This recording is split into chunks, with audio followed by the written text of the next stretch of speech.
বিয়ের প্রথম রাতেই তমালের সঙ্গে ঘুমোতে আসেন ওর মা কুলসুম বেগম। 50 পৌর এই নারী দরজা লাগানোর আধা ঘন্টা পর ঠক ঠক আওয়াজ করে হাঁক ছেড়ে ডাকাডাকি করে দরজা খুলিয়ে ফেললেন। তমাল দরজা খুলতেই বললেন, ভয়ের স্বপ্ন দেখেছি বাবু, তোকে নিয়ে ভয়ের স্বপ্ন দেখেছি। আমি এইখানে শোবো। বিছানার উপর ঘোমটা সমেত বসে থাকা সদ্য বিবাহিত বউটি ঘোমটা সরিয়ে হতভম্ব চোখে তাকালো। তমালও থতমত খেয়ে গেল। আমতা আমতা করে কিছু একটা বলতে নিলে কুসুম বেগম এমন ধমক দিলেন, তমাল সরে গিয়ে ঘরে ঢোকার জায়গা করে দিল। বিছানার কাছে গিয়ে একবার নতুন বউ আবার ছেলের দিকে তাকিয়ে বললেন, বাতি নিভিয়ে শুয়ে পড়ো বউ, তোমার কিন্তু সকাল সকাল ওঠা লাগবে। আর এসব ভারী জিনিসগুলো এখনো পড়ে আছো কেন? আমি আর পারছি না, শুয়ে পড়লাম। তমাল দাঁড়িয়ে আছে, ওর দৃষ্টি সাইমার দিকে নিবন্ধ। সাইমা কিছু বলল না, শরীর থেকে ঘোমটা সরিয়ে নেমে এলো, বাথরুমে চলে গেল। ফ্রেশ হবার আগে চিন্তা করলো, এটা কেমন পরিবার হতে পারে? ছেলেকে বিয়ে দিয়েছেন অথচ বাসর রাতে ঘরের ভেতর ঢুকে পড়েছেন। কি কচি খোকা নাকি? আর যদি ছেলের সাথে থাকতে হয় তাহলে বিয়ে করালো কেন? এসব ভেবে রাগ ঝাড়তে ঝাড়তে সে কোন রকমে ফ্রেশ হয়ে বের হয়ে গেল। সাইমা সব পাল্টে একটা 3 পিস পরে এসে আয়নার সামনে দাঁড়ালো। চুলগুলো সব আছড়েছে। কুলসুম বেগম ফের মাথা তুলে বোঝা চোখে বলে উঠলেন, তমাল তুই বাবা আজকে নিচে গিয়ে শুয়ে পড়, নাকি তোর বাপের লগে শুবি? এখানেই শুব, তুমি ঘুমো। সাইমার বুক চিরে বেরিয়ে আসা দীর্ঘশ্বাসের শব্দ কেউ শুনতে পেল না। সাইমা বিছানায় শুয়ে পড়তেই তমাল ঘরের বাতি নিভিয়ে রুম ছেড়ে বেরোলো। মন মেজাজ দুটোই চূড়ান্ত রকমের খারাপ লাগছে। এই মুহূর্তে একটা সিগারেট না জ্বালালেই চলছে না। আনিস সাহেব ড্রয়িং রুমের বাতি জ্বালিয়ে দেখলেন বারান্দা খোলা, সেখান থেকে দমকা বাতাস আসছে। বাইরে গুড়ি গুড়ি বৃষ্টি পড়ছে, আবহাওয়া বেশ শীতল। তিনি চপল গায়ে বারান্দার দিকে এগোলেন দরজা আটকে দিতে, কিন্তু তমালকে সেখানে দেখে বেশ অবাকই হলেন। তুই এখানে কি করিস? তমাল আচমকা চমকে উঠে পর মুহূর্তে নিজের বাবাকে দেখে খানিকটা ধাতস্থ হয়ে আনমনে উত্তর করলো,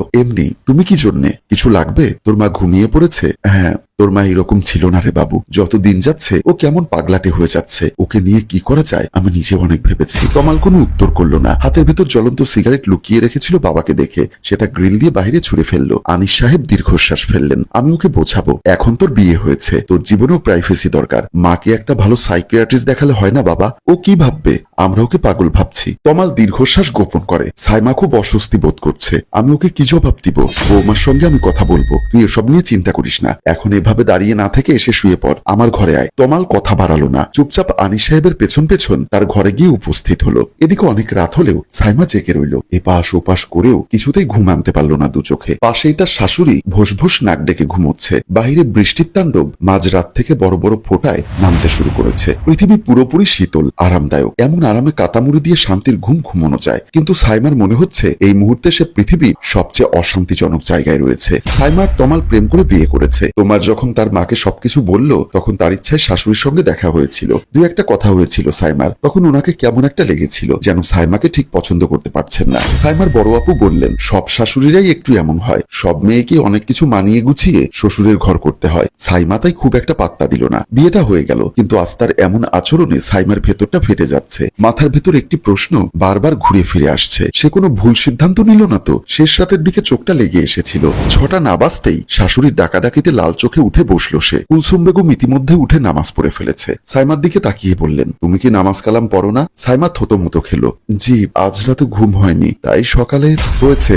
ওরকম 2-1 রাত আমরাও অনেক না ঘুমিয়ে কাটিয়েছি, তাই বলে বেলা পর্যন্ত বিছানায় গড়াগড়ি খাই না। এখন শ্বশুর বাড়ি এসেছো, স্বামীর ঘরে এসেছো, এখানে তোমার অনেক দায়িত্ব, বুঝতে পেরেছো? সাইমা মাথা দোলালো। সকালের নাস্তাটা সবাই 8টার মধ্যে খায়, উইঠা হাত মুখ ধুইয়া রান্নাঘরে আসো। রুটি বেলতে জানো তো নাকি? সাইমা পুনরায় মাথা দোলালো। যাক, পারো তাহলে কিছু। আজকালকার মাইয়ারা তো আবার খাওয়া আর ঘুম ছাড়া কিছুই বোঝে না। এসো, আমি আলু ভাজি বসিয়েছি, তুমি হাতে হাতে রুটি বেলা দাও। সাইমার ইচ্ছা করলো না। হাত পা ছড়িয়ে ও কতক্ষণ কাঁদে। বালিশের পাশ থেকে ফোন নিয়ে দেখলো সবে 6টা 12 বাজে। বাহিরে এখনো বৃষ্টি পড়ছে। এমন আবহাওয়ায় কার ইচ্ছা করে এই ভোরে উঠে রান্নাঘরে যেতে? তার উপর সারা রাত তার ঘুমই হয়নি। সর্বসাকুল্যে ঘন্টাখানে ঘুমিয়েছে মাত্র। তবু সাইমাকে উঠতে হলো। এখন তো মুখের উপর চিৎকার করে মাকে বলতে পারবে না, আমাকে ঘুমোতে দাও, বিরক্ত করো না। সাইমার হঠাৎ করেই দুচোখ ভিজে উঠলো। মায়ের মমতা এখন হাড়ে হাড়ে বুঝতে পারছে সে। কুলসুম বেগম একা একাই গজগজ করতে করতে কাজ করছেন। সাইমা রান্নাঘরের দরজায় গিয়ে নিঃশব্দে দাঁড়ালো। কুলসুম বেগম তার উপস্থিতি টের পেয়ে রাগ সমেত বললেন, মেয়ে মানুষের এত ঢেলামি করলে হয় না বউ। তুমি নতুন এসেছো তাই কিছু বললাম না, কিন্তু আমার সংসারে সব টাইম টু টাইম হওয়া চাই। কতক্ষণ আগে বইলে আসছি, আর মাত্র আসছো? যাও, ওইখানে আটার বয়ম আছে, আর এই পাতিলে সবসময় আমি রুটি রুটির ডো বানাই, বেলন পেরিয়ে লাল ড্রয়ারে বের কইরা তাড়াতাড়ি রুটি বেলো। সাইমা চুপচাপ সবগুলো আদেশ পালন করতে লাগলো। তমালের ঘুম ভাঙলো 10টার কিছু সময় পর। সে উঠে কতক্ষণ ঝিম ধরে বসে রইল। তারপর হঠাৎ করে মনে পড়লো গতকাল তার বিয়ে হয়েছে, আর বাসর রাতে তাকে শুতে হয়েছে বাবার ঘরে। তমাল হন্তদন্ত হয়ে উঠতে যাবে এমন সময় নজরে পড়লো সাইমাকে। এক কাপ চা হাতে মেয়েটা এসে পাশে দাঁড়িয়েছে। Good morning. তমাল একটু হেসে বলল। সাইমা প্রতি উত্তর করে না। বিছানার পাশের টেবিলে চায়ের কাপ রেখে চলে যাওয়ার জন্য উদ্যত হতেই পেছন থেকে তমাল খপ করে ওকে ধরে টেনে বিছানার উপর বসালো। সাইমার রাগ হলো। মৃদু ধাক্কায় তমালকে সরিয়ে চলে যাওয়ার জন্য তোড়জোড় করলেও বিশেষ সুবিধা করতে পারলো না। তমালের এক হাতের শক্তির কাছেই ও পুরোপুরি কাবু। তমাল সাইমার ঘাড়ের ভেতর মুখ কুচলো। রাগ করে আছো? সাইমা কাট করে বলল। না, রাগ করার 100টা কারণ আছে। তবু বলছো রাগ করনি? আমার কাজ আছে। কিসের কাজ? হ্যাঁ, মাত্রই তো এলে। সংসারের দায়িত্ব পরে নিলেও চলবে। ও তাই? সাইমার একটু হাসি পেল এবার। সে ঘুরে তমালের মুখোমুখি বসলো। হাত দুটো মেলে ধরে বলল, দায়িত্ব নিয়ে তো এখনই ফোসকা হয়ে হাতে পড়ে গেছে তমাল। বাদ বাকি দিনের হিসাব বাদই দেই। সত্যি সংসার যে এত রুড হতে পারে আমি আগে বুঝলে আরেকটু ভেবেচিন্তে ডিসিশন নিতাম। তমাল বিস্ময়ে হতবাক হয়ে গেল। সাইমার হাতের 3 জায়গায় বড় বড় সাইজের ফোসকা পড়া। ফর্সা হাতটা বিদঘুটে দেখাচ্ছে। তমাল সাইমার হাত দুটি টেনে নিল। কিভাবে হলো? হ্যাঁ, তোমার মাকে জিজ্ঞাসা করো না। সাইমা হাত সরিয়ে উঠে পা বাড়ালো। তমাল গেল মায়ের কাছে। মা, রোজি খালা কোথায়? তুমি সাইমাকে দিয়ে এগুলো করাতে গেলে কেন? কুলসুম বেগম ছেলের দিকে ভ্রুকুচকে তাকিয়ে বললেন, রোজিকে বিদায় করেছি, আর ঘরের বউ ঘরের কাম করেছে, তাতে কি হয়েছে? রোজি খালাকে বিদায় করেছো মানে? আগে ঘরে বউ আছিল না, আমার কামের লিগা ওরে আনছিলাম। এখন তো বউ আইছে, অহন বাহিরের মানুষের হাতের খাওন খামু কেন? এখন যা করার তোর বউই করবো। এইটা তো ওরই সংসার নাকি? তাহলে আমার জব? সাইমা শুনছিল বাহির থেকেই। এই মুহূর্তে বেরিয়ে এসে সরাসরি প্রশ্নটা করলো। তমালের দিকে অদ্ভুত দৃষ্টিতে তাকালো। কুলসুম বেগম চোখ মুখ সব কুচকে ফেললেন। বিয়ার আগে বাহিরে যত রং ঢং করার করছো, অহন বিয়া হইছে, সংসার করবা, নাতি নাতকুর পয়দা করবা। মাইয়া মানুষের এইটাই চাকরি, বাহিরে যাইয়া চাকরি করণের কোনো দরকার নেই। সাইমা বিস্ময়ে হা হয়ে গেল। তমালের দিকে দৃষ্টি নিক্ষেপ করলো। ওর চোখ দিয়ে প্রশ্ন ছিটকে বেরোচ্ছে। তমাল আমতা আমতা করে কিছু একটা বলার চেষ্টা করে। কুলসুম বেগম একটা ধমক দিয়ে উঠলেন। বিয়া হইয়া গেছে দেখা তুমি লায়ক হইয়া গেছো? এমন ভাবা বন্ধ কর গোলামের পুত। যা কই করি তোর বালুর লাইগাই করি। ঘরের বউরে দিয়া বাহিরের বেড়াগুলোকে ঘষাঘষি খাওয়াবি কেন? তোর কি টাকায় কম পড়ছে? যখন আর এক বাতান নিয়া বাইগা যাইব গা, তখন কান্দিস ব্যাত ব্যাত কইরা। আমার চোখের সামনে থেকে যা। সাইমা বোবা বনে গেল। সে আর একজনের সাথে ভেগে যেতে পারে, এই মহিলা এত দূর পর্যন্ত ভেবে ফেলেছে। আর তমাল, সেও বা কেমন সাপোর্ট করছে তাকে? রাগে দুঃখে সাইমা চোখে পানি চলে এলো। সে নিচে রুমে চলে গেল দ্রুত পায়ে। তা দেখে কুলসুম বেগম আবার নাক ছিটকালেন। কিছু হইলে ঘরে দৌড় দেয়, অসভ্য মাইয়া মানুষ। তমাল আহম্মকের মতো চুপ করে দাঁড়িয়ে আছে। সে কাকে কি বলবে কি বোঝাবে কিছুই মাথায় ঢুকছে না। সাইমা সমানে কেঁদে যাচ্ছে। ঘরের কাটায় রাত 9টা। কিছুক্ষণ আগে কুলসুম বেগমের করা কথাগুলো সাইমার বুকে আঘাত করেছে। বাড়িতে সবসময় মাছের মাথা, মুরগির ভালো ভালো টুকরোগুলো মা ওর জন্য তুলে রাখতেন। সাইমা রাগারাগি করত। খেতে না চাইলে মা বলতেন, 2 দিন পর শ্বশুর বাড়ি চলে গেলে কি খাবি না খাবি? আমার কাছে যতদিন আছিস আমি মন ভরে তোকে খাওয়াই। দেখি হা কর, খাইয়ে দেই। সাইমার অস্বস্তি হচ্ছে বুকের ভেতর। সে বড়সড় একটা ভুল করে বসেছে। শুধুমাত্র তমালকে চিনে জেনে বিয়ের মতো একটা সিদ্ধান্ত নেওয়া উচিত হয়নি। তমালের পরিবার সম্পর্কে ওর খোঁজ খবর করা উচিত ছিল।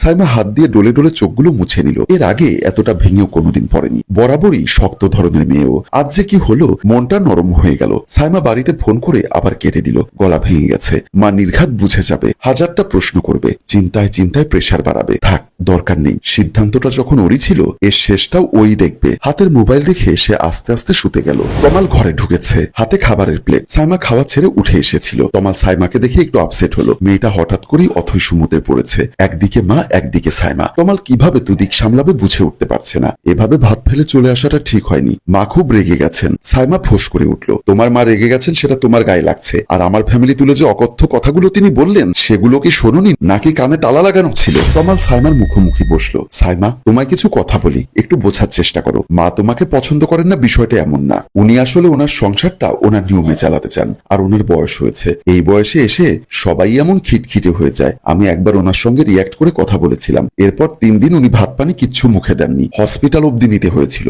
বুঝতে পেরেছো ব্যাপারটা?